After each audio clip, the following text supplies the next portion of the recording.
App நாடா என்ற ஒருங்கிணைக்கப்பட்ட சோதனை நடவடிக்கையின் கீழ் போலீஸ் துறை 398 பேரை கைது செய்துள்ளது என்று புகிட் அமான் போலீஸ் தலைமையகத்தின் குற்ற புலனாய்வுத்துறை சிஐடி இயக்குநர் டத்துகுமார் முத்துவேல் தெரிவித்தார்.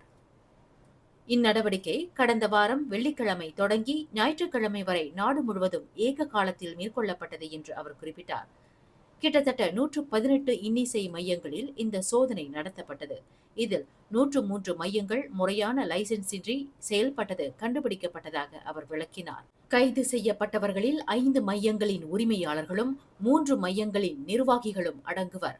மேலும் 150 பணியாளர்கள், 112 வாடிக்கையாளர்கள், 128 வெளிநாட்டு உபசரிப்பு பெண்கள் கைது செய்யப்பட்டதாக டத்துகுமார் குறிப்பிட்டார். மேலும் செய்திகளை தெரிந்து கொள்ள கீழே இருக்கும் பெல் பட்டனை அழுத்துங்கள்.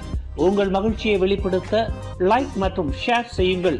தொடர்ந்து திசைகளோடு இணைந்திருக்க சப்ஸ்கிரைப் செய்யுங்கள்.